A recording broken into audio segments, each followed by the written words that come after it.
Virgin Radio. Live across the UK. Ed O'Brien, it's an absolute pleasure to welcome you to Virgin Radio, and even more so you tell me you haven't done an interview in 5 years. This is all very new. Dust it off. I know, exactly. You get it all without any kind of... Yeah. And go. Yeah. I don't know where it's... I mean, let's start with this album, A Moon-Shaped Pool, that we've been loving playing. I've got it in front of me in vinyl, and you were like, you're playing it on vinyl? Yeah. And there is something special about playing this album in vinyl. You get so many layers to it. You kind of almost hear things that you don't hear when you play it through other things, I think, anyway. Yeah, I think vinyl anyway. I think you just look at the physics of it. It's a sound wave, isn't it? It's a smooth sound wave, and digital always, it can be really great, but it will always approximate that sound wave. And I think, you know, our music is, particularly the way Nigel produces it, it kind of, it warrants, it's got a foot in the past of vinyl. It's not retrospective, but, you know, it's got that kind of emphasis on sound and warmth. Yeah. You guys didn't sort of preempt us that the Elsa album was coming, you know, it kind of like snuck up with us, and which is great, and I think it's such a great way in terms of the way that the world is at the minute with social media, everybody knowing everything about everything. It's kind of like, what a wonderful surprise to have as a music fan that, oh my God, there's a new Radiohead album ready to go. That's a conscious thing with you guys, isn't it? Just kind of keeping it on the...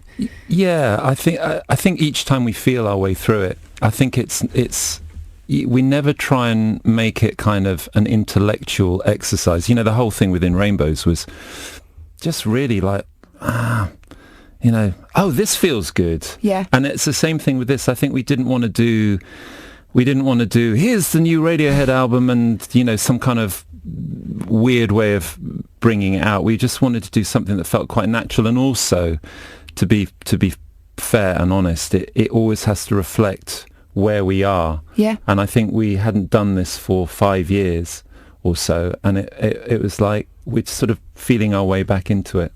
I was listening to a wonderful podcast you did with a gentleman called Dave Okumi, which a lot of people might not know. He's the member of a band called The Invisible, who are brilliant. And one of the interesting things you said on that was the journey for you is everything. Yeah.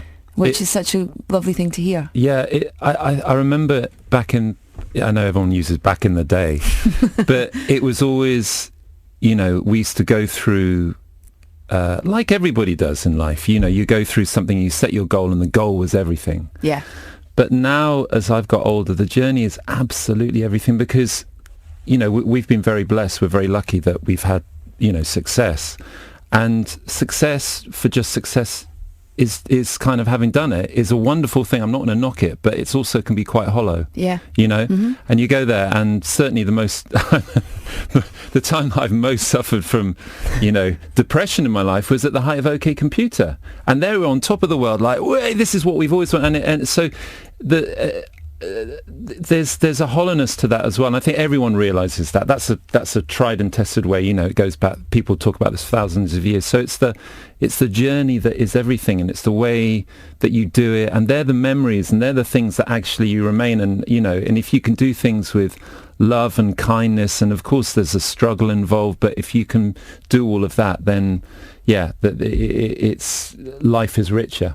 With what? Is there one thing that sort of ignited the start of this specific album? Because there's a couple of the songs on the album. I mean, we've been playing Present Tense as our record of the week, and correct me if I'm wrong, but I think Tom played a version of that when I saw him play solo at Latitude. Yeah, totally. In 2009. Yeah. And you know, so some of these children, almost really bad children, have been around in various forms in the years, but there's also new stuff on there as well. But was there something that started that going, let's get together, let's go to France, let's do this, let's do another album? Well, it started 2 years ago, and we were going to get together 3 years ago, but there was a lot of procrastination, and I'm not really feeling it. Next week. Yeah, exactly.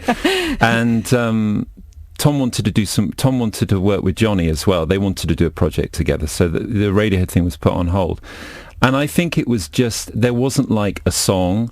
It was one of those things. It was a bit like going back to school. It was like, you have to go back now, because if you left it another year, I think, you know, it would have got even harder to get back together again. In the sense that it can be quite, it's a funny thing, because it can be, I think we all feel when we regroup, if we haven't been doing it for a while, it's quite an ominous thing. You definitely feel, I don't know if I guess everyone feels like this when you step out of your job, in inverted commas, and you haven't done it for a while. When you go back to it, if you can procrastinate and put that date back, as we can, because we've got no bosses, we are the bosses. Yeah. You'll keep doing that because it's there's a lot of history. It's for us it's 31 years. Wow. Yeah, and we were a school band, so it goes back to 1985. So there's a lot of history. There's a lot of love. We're brothers, but there's a lot of weight to it. And yeah, so it wasn't so much a song. It was kind of like, okay, needs must. We just got to get in and do something. We started this whole recording technique using an 8-track. Yeah. So yeah, it was to try and get it all turning again, because it takes a lot to get the cogs going. Yeah, and inertia, and so much of what you do as a band, and I think in life in general, it's momentum and inertia, and it's a bit like a great stew or something. It's only great after about 12 hours. Those first 2 hours, it's not tasting too good, And it's the same thing with the band. I mean, I look back and think that we didn't stop from the moment we were signed until 98. After finishing touring OK Computer, we did not stop. Wow. And so much of what happens, and I look back on so much of that stuff, was literally you're in the slipstream and you just throw things into it, and because you're in that thing, it comes out and it's like, oh yeah, that's all right. So there's so much kind of richness that comes with inertia. So trying to get it started again is quite ominous, because it requires a lot of effort. Yeah. And you become a lazy bastard. We're going to play my record of the week right now, Present Tense, which is just the most, it sounds and feels like the most sort of delicate and simple song, but there's so much sort of, when you unpeel it, there's loads to it. Yeah, there's loads of layers. I mean, I think that's quite a Radiohead thing as well. There's that kind of the idea of simplicity, but we're not very good at doing things. It could be done with 2 acoustic guitars and bass and and drums or percussion, but that's not the way that we've worked. It's like trying an element, and it can be quite frustrating, because sometimes you've got the basic elements and it sounds great, but it'll take 2 months with all this other stuff that's added on. So. Well, this sounds great, and we're going to play it on vinyl for you right now. That's Present Tense from Radiohead, and if you have just joined us, Ed from the band is with us. It's an absolute pleasure.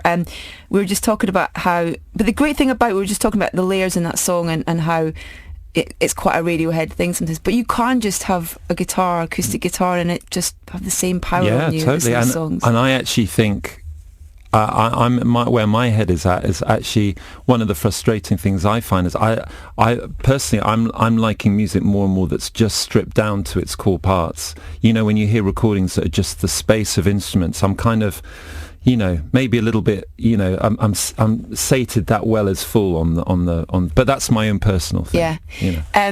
It's what's really, really nice to hear is how new generations of people are just discovering your music. You mentioned 31 years you've been together as a band, so there's a whole new generation of fans who are coming through, who are inheriting and your music through relations, friends, all that kind of stuff. I loved hearing you talk about how you came to music as well. There was a wonderful thing I read, where growing up you were part of a kind of music gang. There were certain things that you liked and you stayed away from other things, but how your kids have also introduced you to stuff. ABBA. Oh yeah, I love ABBA. It's that my kids, I cannot stress how important becoming a dad has been for me personally.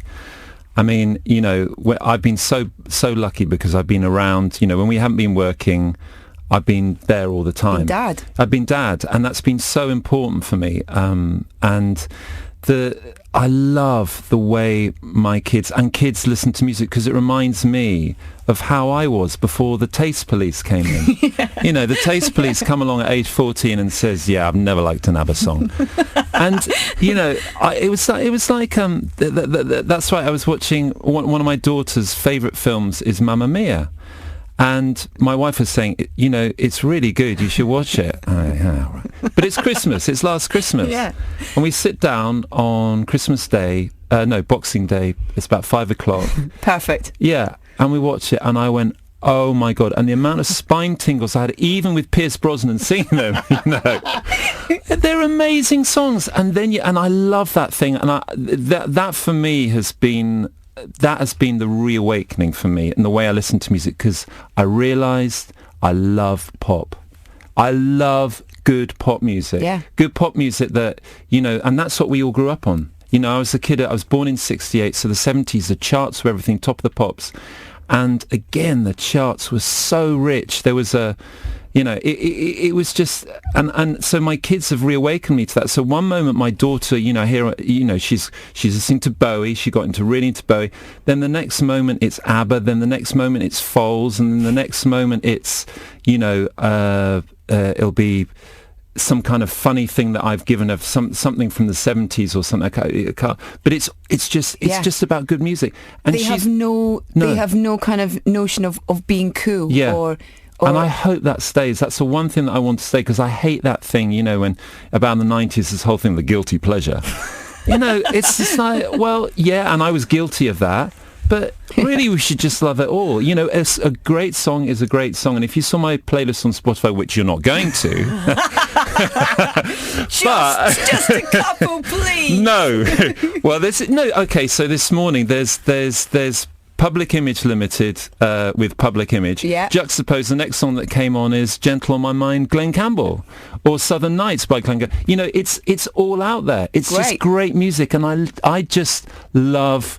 good music. I love a tune. I love a groove. I love a tune. It's really simple. What was lovely about this you didn't do any press around the album release really and stuff, which was lovely in terms of here it is. Yeah. It's yours now. Make of it what you want. And in addition to that was the getting filmmakers and people to make little vignettes of the film. And we had Ben Wheatley on the show. Oh wow. Who was talking about it, and he was really sweet when he said he kind of got the email and went, I mean, I don't even need to reply. I've just had an email from Radiohead. It was kind of like life complete. Wow. That's a lovely idea. Do you all kind of, when you're unleashing a new project, do you kind of take on roles of you're in charge of that bit, you do that bit, or how does it work with you? No, Tom's in charge of everything. Okay.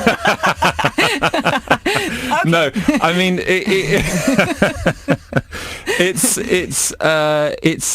basically that. No, in the past that's been a case. I mean, but and Tom's sort of overseen it. But I think on this one, it's as much a part of what we won't do.